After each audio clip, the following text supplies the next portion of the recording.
최근에 우리 기독교 교회는 싱가포르의 시티 하비스트라는 교회를 주목하고 있습니다. 그 교회 담임 목사는 45살의 공희 목사라는 분입니다. 이 시티 하비스트 교회를 가리켜서 이 훌러 신학교의 총장인 리처드 마우 박사는 모든 세계 교회들이 이 싱가포르의 시티 하비스트 교회 공희 목사님으로부터 영적 리더십을 배워야 한다고 아주 극찬하고 있습니다. 그로부터 어떤 세계의 교회의 부흥을 위한 해법을 찾으라 이렇게 조언을 할 정도로 그는 요즘에 아주 공희 목사님이 곽광을 받고 있습니다. 20년 전에 그의 나이 25살에 20명의 청년과 함께 시작한 이 시티 하비스트 철치는 현재는 출석 성도가 약 2만 7천 명에 달하는 큰 교회입니다. 싱가포르 인구가 550만이라고 감안하면은 이 시티 하비스트 교회가 얼마나 큰 규모인지를 알 수가 있습니다. 전 세계에 이 청년들이 다 떠나는데 이 교회는 젊은이들이 몰려들고 이 교회의 교인들의 평균 연령은 26살입니다. 근데 공희 목사님은 세 가지 분명한 목회의 비전을 가지고 있습니다. 첫째로는 지상 대계명, The Great Commandment. 그 다음에는 대위임 명령, The Great Commission. 그 다음에는 문화명령, Cultural Mandate. 이 세 가지입니다. 그러면서 그 목사님이 말하기를 우리는 이 하나님이 주신 세 가지 명령을 관념이 아니라 교회의 존재 이유로 받아들이며 실천했습니다. 우리가 진실한 마음으로 이 세 가지를 실행했을 때 우리는 행복했고 놀라운 부흥이 찾아왔습니다. 라고 말합니다. 지상 대계명이라는 것은 마음과 목숨과 뜻을 다하여 너희 하나님을 사랑하고 내 이웃을 내 몸같이 사랑하라 라는 그러한 명령입니다. 이건 사랑의 명령이다. 그 교회는 사랑을 실천합니다. 대위임 명령은 모든 민족을 제자로 삼고 아버지와 아들과 성령의 이름으로 세례를 주는 거지. 이건 선교 명령입니다. 그리고 문화의 명령은 생육하고 번성하여 땅에 충만하고 땅을 정복하라. 이거는요, 교회가 창조성이 있는 교회가 되어야 한다는 것이죠. 비전과 창의력이 있는 교회가 되어야 한다는 것입니다. 그래서 이 목사님이 이 세 가지의 성경에 나타나는 하나님의 가장 중요한 명령들을 실천하고 영적 리더십을 발휘해서 이 시티 하비스트 교회를 오늘날 세계적인 교회로 이끌어가고 있습니다. 이 공희 목사님에게 늘 새로운 사고와 생각이 넘쳐납니다. 그는 변화하는 세대 속에서 이 변함없는 복음을 효과적으로 전하기 위해서 교회가 시대를 뛰어넘는 어떤 메소드를, 새로운 방법론을 제시한다고 강조하고 있습니다. 이 첨단 하이테크 시대에는 영적인 하이터치가 필요하다고 말하고 있습니다. 그래서 이 교회는 굉장히 창의성이 있는, 아주 창조력이 있는 다양한 사역들이 펼치고 있습니다. 그래서 이 교회는 동성연애자도 오고 마약 중독자도 찾아오고 인기 스타도 찾아오고 기업가들도 찾아와서 편안하게 예배를 드릴 수 있도록 모든 교회 문을 열어놨습니다. 그래서 세상에 적응하지 못하는 사람들이 교회에 와서 이 마지막 안식처를 찾을 수 있게 만들었습니다. 그래서 그 목사님이 얘기하기를 잊어버린 영혼들이 교회에 오게 하는 것이 중요합니다. 죄를 짓더라도 교회에 와서 짓도록, 교회에서 짓도록 해야 합니다. 그래서 사람은 복음의 메시지를 들으면 변하게 되어 있습니다. 복음은 살아있는 역사는 하나님의 말씀이기 때문에 그렇습니다. 우리는 이 복음의 생명력에 대해 확신을 해야 합니다. 그리고 오직 주님을 경험하고 대면한 사람들은 이것을 다 누구나 느낄 수 있습니다. 이렇게 확신을 가지고 말씀하고 있습니다. 그러면서 승리하는 신앙생활을 하기 위해서, 승리하는 목회를 하기 위해서 가장 중요한 것이 무엇이냐 물었더니 그것은 물론 기도와 말씀이다. 이렇게 얘기하고 있습니다. 기도를 해야 된다는 거죠. 모든 성도들이 기도를 해야 된다. 주님과 대면 시간 없이 어찌 우리가 그리스도인이라고 말할 수 있겠느냐는 거죠. 그래서 이 주님과 대면하고 주님과 만남은 이 끊임없는 기도를 통해서 이루어진다고 말씀하고 있습니다. 자기가 한국교회에 이렇게 자주 오는 것은 기도를 배우기 위해서, 한국교회는 기도에 열정이 있는 교회라는 거죠.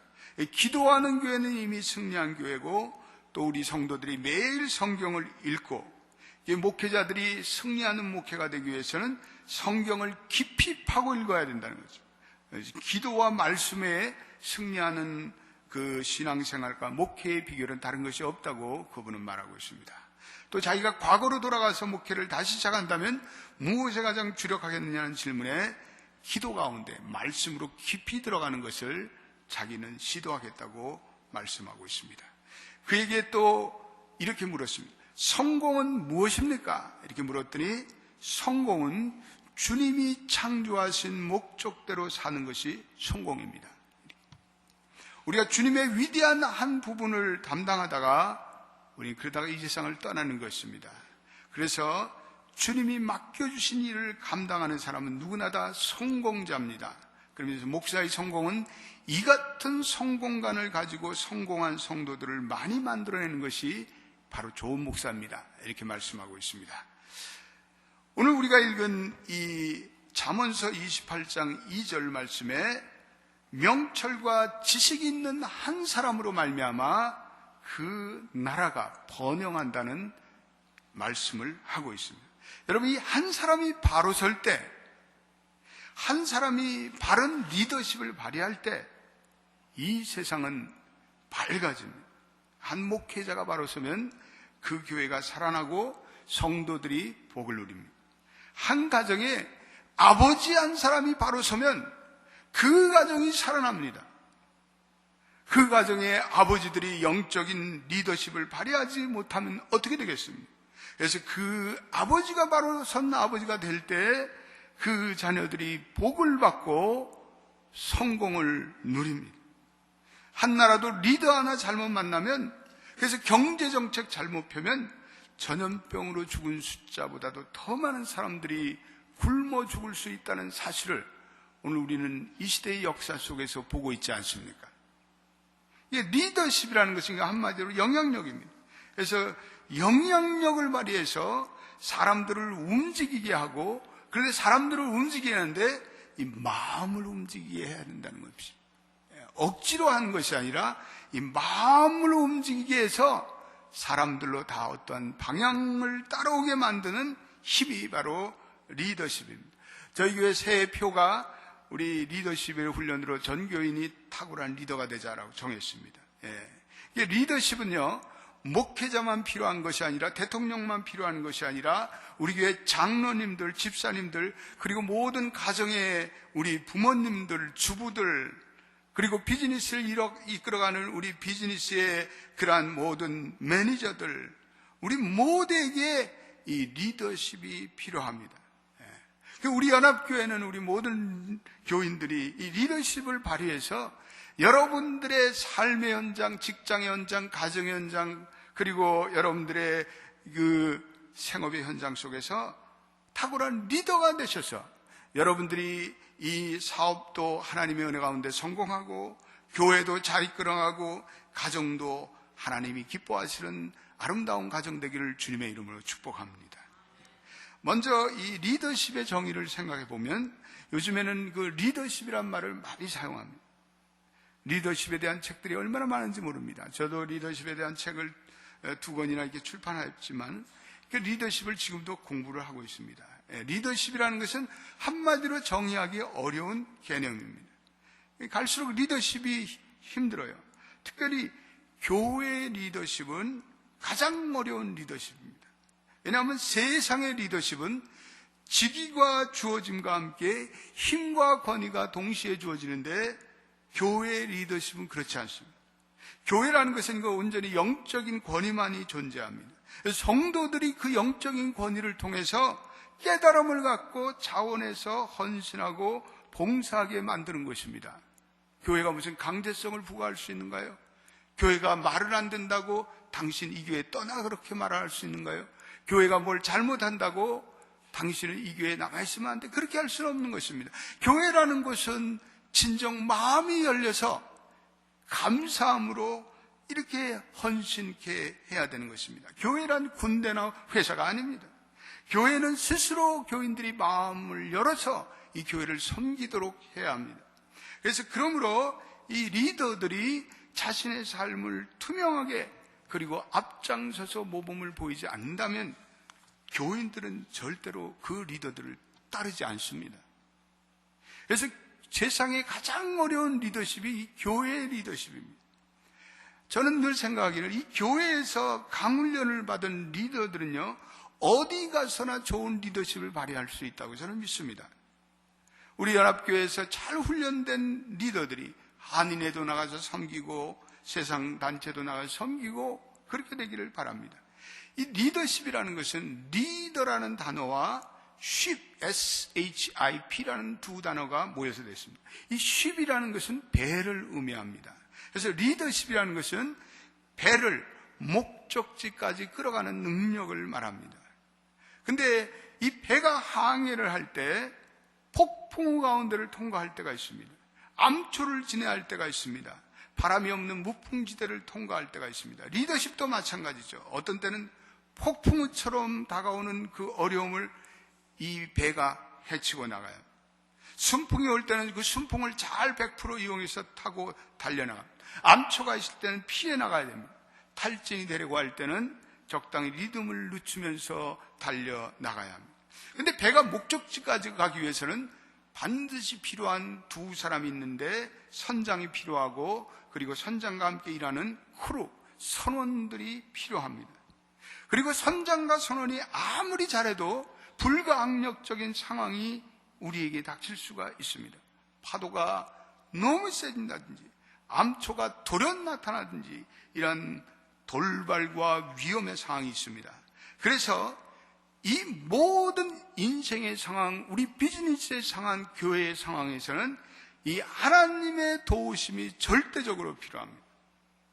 그럴 때 이 배가 비로소 항구에 들어가게 됩니다. 이것이 리더십의 본질입니다. 그래서 리더십이라는 것은 선장과 선원, 리더와 따르는 팔로워들, 따르는 사람들, 그리고 이 하나님의 은혜라는 세 가지 상황이 잘 합쳐지지 못한다면 배는 목적지에 도달할 수가 없습니다. 그래서 리더십이라는 것은 어떤 목표를 가지고 항구까지 무사히 도착해 하는 능력을 말합니다.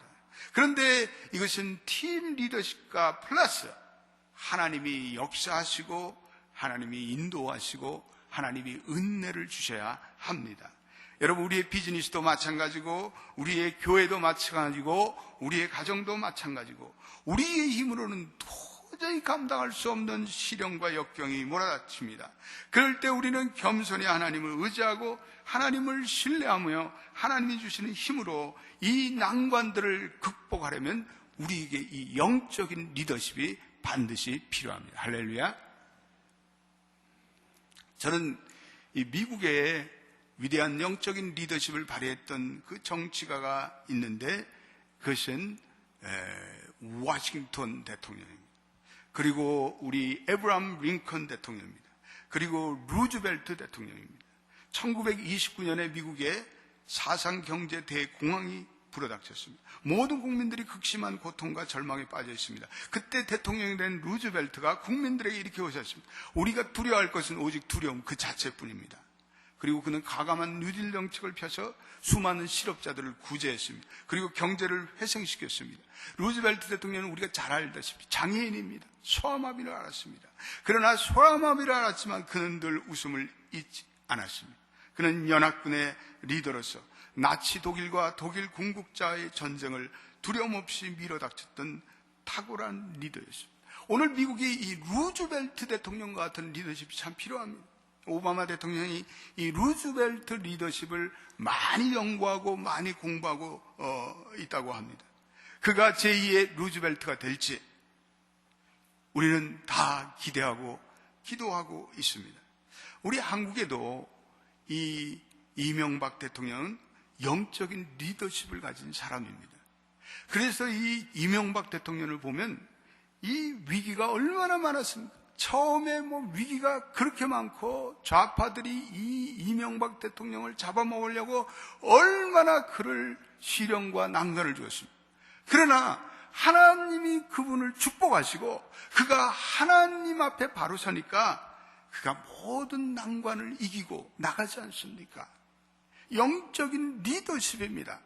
이것은 우리 모든 성도들이 다 이러한 영적인 리더십을 가지고 이 세계가 불완전해지는 이 세상 속에서 이 영적 리더십으로 승리하시는 여러분 되시길 주님의 이름으로 축복드립니다. 우리가 오늘 읽은 이 디모데 전서의 말씀에서는 초대교회에 나타난 두 가지 중요한 영적인 리더십에 대해서 말씀하고 있습니다.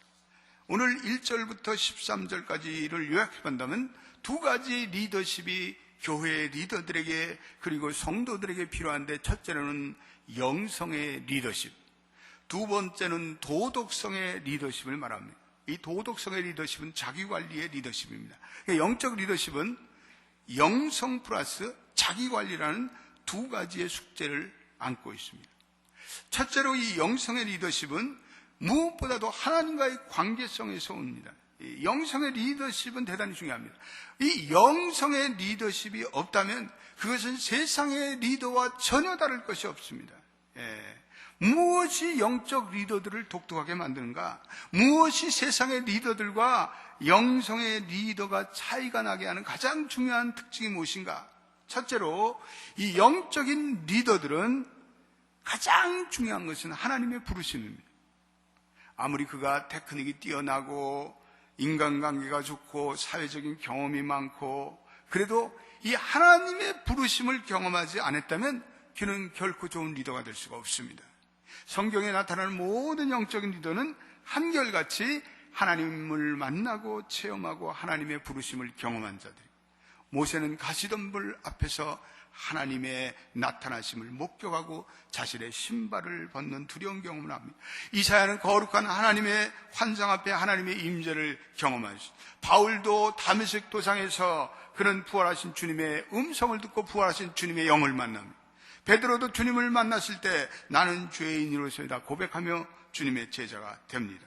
그래서 A.W. 토저라는 위대한 기독교 리더는, 이상적인 리더는 하나님의 음성을 듣는 사람이며 그 음성이 자기와 자기의 양떼를 부르는 곳으로 양떼를 인도하는 사람이다라고 정의하고 있습니다. 그래서 영적인 리더의 출발점은 이 하나님이 부르시는 소명을 발견하고 그리고 하나님의 음성을 듣고 그리고 자기를 향한 하나님의 섭리를 깨닫는 사람은 다 우리 영적인 리더의 자질을 가진 사람입니다.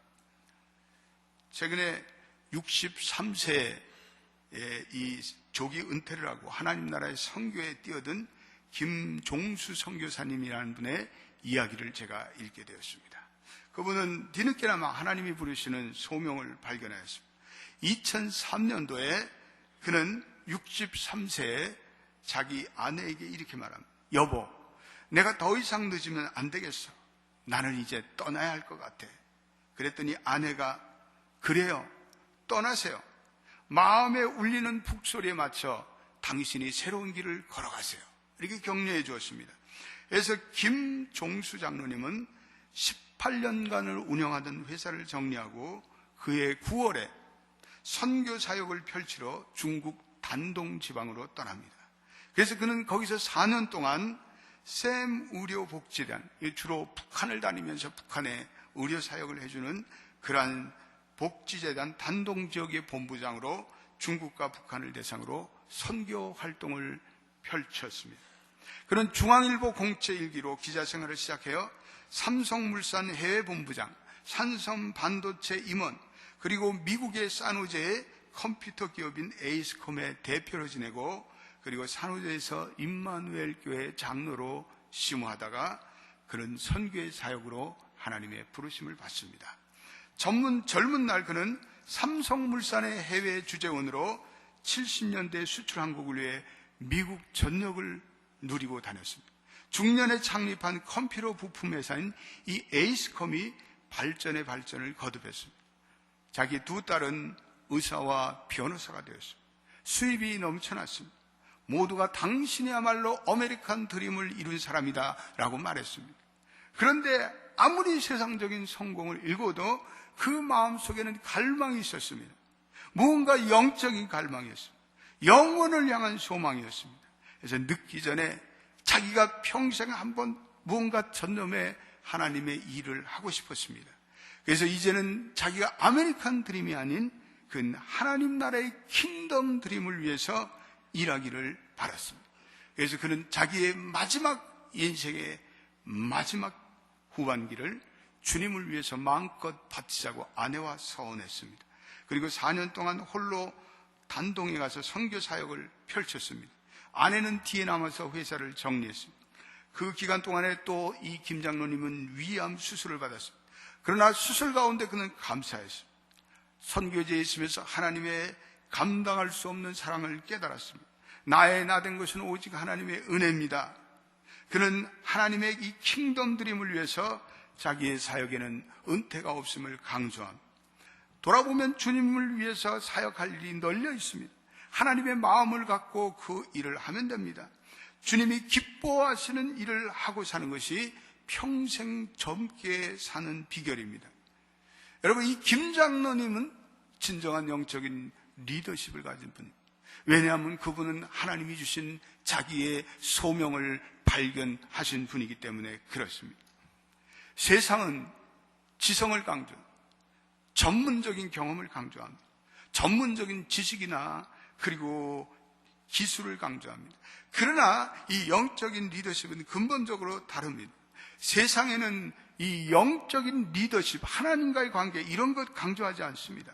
그러나 영적인 리더들은 모든 리더가 가지고 있는 요소를 갖추고 있다고 할지라도 이 영성이라는 하나님의 부르심이라는 하나님의 소명이라는 그것이 없다면 그는 좋은 리더가 될 수가 없습니다. 하나님의 은혜, 하나님과의 관계, 하나님과의 소명, 하나님과의 비전, 이것이 우리의 이 영성적인 리더십에 얼마나 중요한지 모릅니다. 그렇기 때문에 우리가 모든 이 영적인 리더십을 발휘하고자 하는 사람들은요, 날마다 이 하나님과의 교제가 있어야 합니다. 하나님의 교제를 통해서 이 하나님의 마음을 알아야 합니다. 하나님의 심정을 알아야 합니다. 그리고 그분의 뜻에 순종하려는 믿음의 결단과 헌신이 있어야 합니다.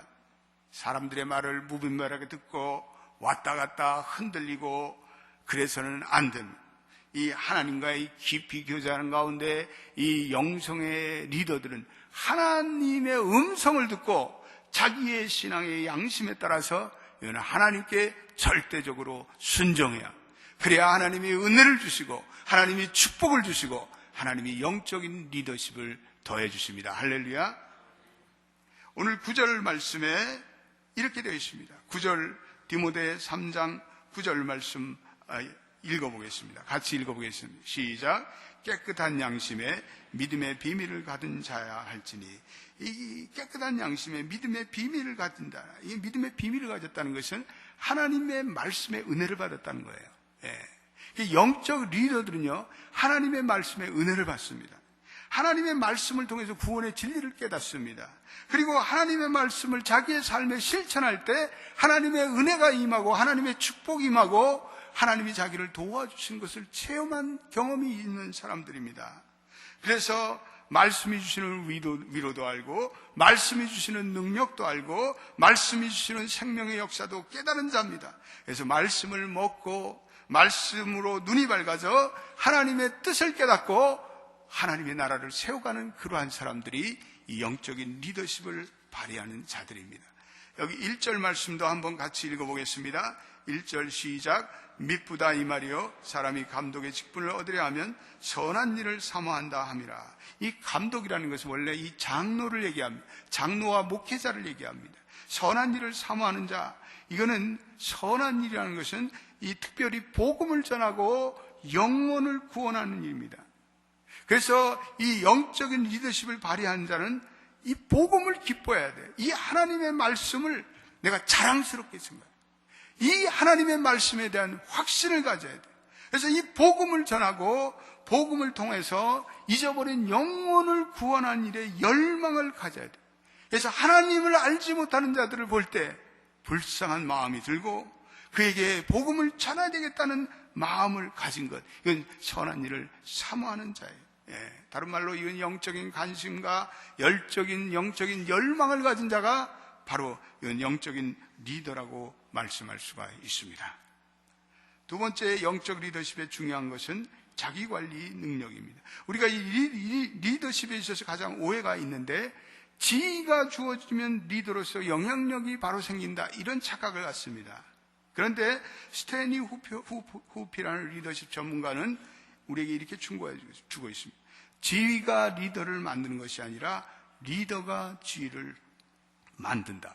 특별히 이 영적인 리더는 그 리더십과 인격이 분리되지 않습니다. 세상 리더십은요, 실력만 있으면 돼요. 세상 리더십은 인격은 어떻든지 자기의 전문적인 프로페셔널 날리지만 있으면 됩니다. 그러나 이 교회의 공동체, 신앙의 공동체에 있어서 그 리더는 거기에 삶에 문제가 드러나고 그 행동과 언어에 문제가 들어가면 사람들이 더 이상 그 사람을 신뢰하지 않습니다. 리더십이 발휘될 수가 없는 상황입니다. 그래서 그 사람이 아무리 재주가 많고 세상적으로 성공했고 역량이 많고 그래도 문제가 됩니다. 그래서 영적인 부르심을 받은 사람들은 이 말과 인격과 그 삶이 모든 성도들의 본이 되어야 합니다. 교인들은 계속해서 그분들을 지켜보고 계십니다. 그러나 가장 두려운 사실은 은밀한 가운데 감찰하시는 하나님의 눈이 그 영적인 리더를 지켜보고 있다는 사실입니다. 그것이 영적인 리더에게서는 가장 두려운 사실이 되어야 되고, 그것으로 인해 영적인 리더들은 늘 긴장을 늦춰서는 아니 됩니다. 이 자기 관리의 능력에 대해서 영적 리더는 자제력이 있어야 된다. 2절에도 절제하고 근신한다. 3절에도 관용하고 다투지 아니한다. 11절에도 절제한다. 이 영적인 리더십을 발휘하려면 인내가 있어야 돼요. 이 혈기가 있는 자들은 영적 리더가 될 수가 없습니다. 분을 잘 내는 자들은 영적인 리더가 될 수가 없습니다. 그래서 이건 자기의 혈기와 자기의 분노와 자기의 기질을 잘 다스릴 수 있어야 합니다. 영적인 리더로서 가장 중요한 그러한 덕목은 온유해야 돼요. 온유. 그래서 이 영적인 리더들은 부드러운 합리성을 가져야 합니다. 특별히 이민교회는 이거는 영적인 리더들이 평화를 만들어 가야 돼요. 교회에서 교회 리더들이 교회를 화평하게 만들고 교회를 온유하게 만들고, 그래서 교회를 찾아오면 온 성도들이 세상과는 다른 교회가 하나님의 피스를 느끼고 하나님의 사랑을 느끼고 하나님의 은혜를 느끼도록 모든 영적인 리더들은 피스 메이커가 되어야 합니다. 할렐루야. 이 교회가 와서 세상과 다름이 없이 교회에 와서도 막 싸우고 다투고 소리를 지르고 그러면 그것이 무슨 하나님의 살아있는 교회입니까? 그래서 교회는 모든 영적인 리더들이 온유하고 평화하고 인내하고, 그래서 주의 백성들을 사랑과 돌봄과 친절로 돌봐주고, 그리고 겸손하고, 그래서 자기보다 남을 낮게 여기고, 그러한 교회 리더들의 은혜와 영성인 리더십이 발휘되는 교회들은요, 계속해서 성장하고, 그 교회는 계속해서 교인들이 그 교회에 대한 자랑을 느끼고 그 교회를 통해서 하나님의 은혜를 체험하게 됩니다. 오늘 영적인 리더십은 따뜻한 감성의 리더십이 필요합니다. 2절에도 나그네를 잘 대접하며 7절에도 외인에게 선한 증거를 얻은 자라. 다른 사람들이 그 사람을 향해서 그 사람 참 나이스한 사람이야, 그 사람 참 친절한 사람이야, 그 사람 따뜻한 마음을 가진 사람이야, 이런 대인관계의 유연성을 가진 사람들이 오늘 리더의 역할을 다합니다. 이거는 세상의 리더도 마찬가지고 영적인 리더도 마찬가지예요. 현대에는 감성이 있어야 돼요. 그래서 이 리더들이 따뜻하고 부드러움이 있어야 돼요. 연약한 자를 돌보는 사랑의 마음을 갖게 돼야 돼요. 그래서 영적인 리더들은 어떤 사람과도 내가 일을 잘할 수 있어야 돼요. 까다로운 사람과도, 그리고 불편하게 하는 사람과도. 그래서 이거는 관계지향적인 사람이 된다, 이런 말씀입니다. 어떤 사람과도 내가 잘 조화돼서 일할 수 있는 그런 능력을 가진 대인관계의